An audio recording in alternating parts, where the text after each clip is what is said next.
All right, welcome back for English Language Arts. I will be able to apply temporal words and phrases to my first-hand narrative.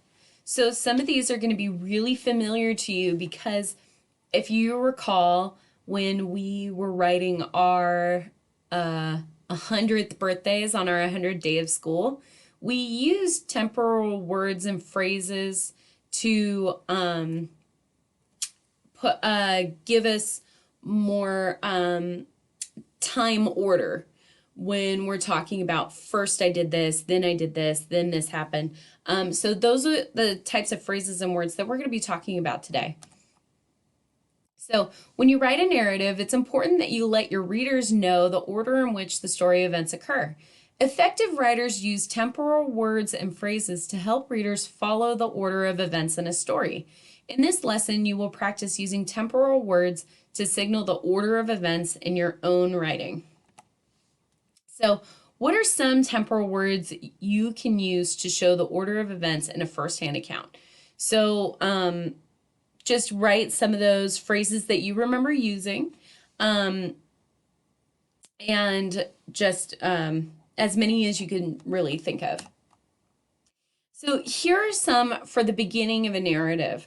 First, in the beginning, last night, last summer, this summer, one day, one night. It all began to start once upon a time. We don't want to do once upon a time because this is a realistic fiction, and a once upon a time kind of tells us that maybe it's a fantasy fiction.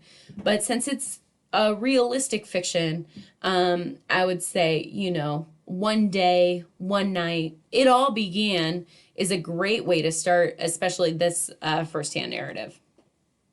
So this is now the second paragraph for my first-hand narrative.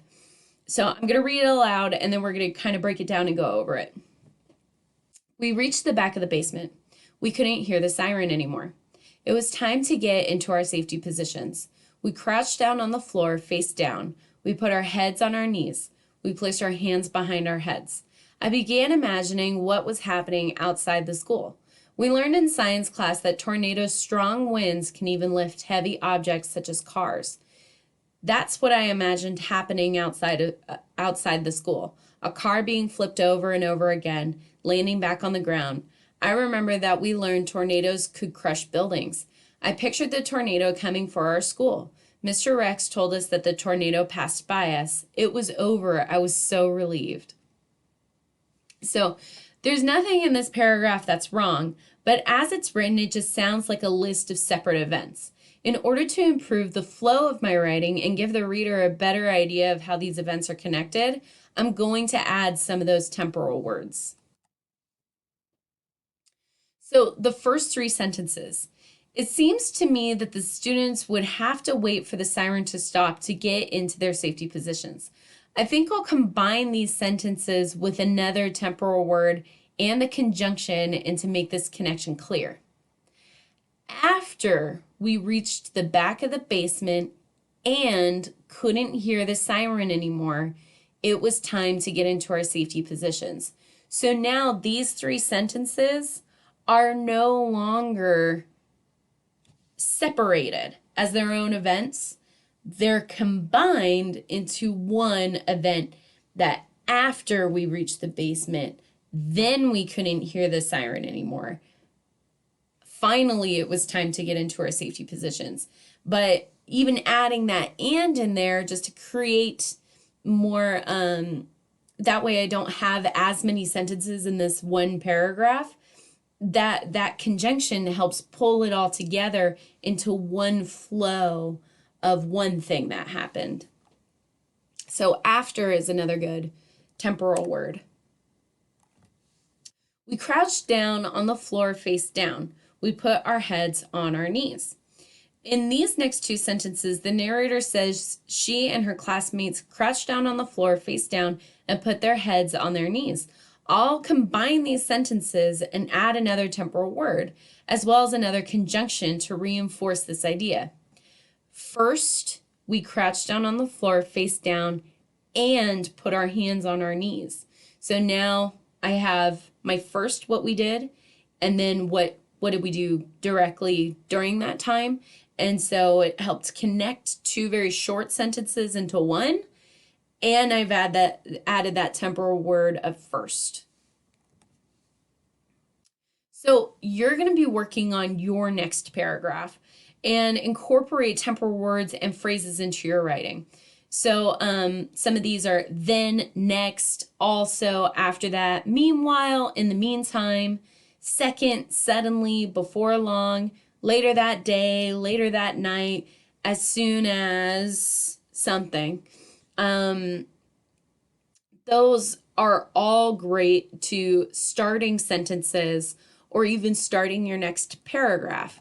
So, and your next few slides are all going to be your writing and your planning guide and things like that. So I've created more space for you to write more in that one slide where you already have started your paragraph. I want you to click enter and start your next paragraph. So I know it's a different way of doing it than what we had done in the past, but that is because there are things that I still want you to edit potentially in that first paragraph, maybe add some of those temporal words in the beginning, when this started, after this started. I want you to add those as well into your first paragraph. So I want you to have your first paragraph, and then you're going to incorporate more into your second paragraph. One that really is a good one when you're kind of writing about something that's severe is suddenly. Suddenly this happened. Suddenly I heard glass breaking. Suddenly I felt the rumble and shake of the ground. Those all are very good and very hook a reader into reading what you're writing. So otherwise, you guys are doing a really good job on your first-hand narratives. Continue to make those edits and add these things to both your first and second paragraph. Next lesson, we will work on concluding our first-hand narrative and moving on. So have a good day, and let me know if you need any help.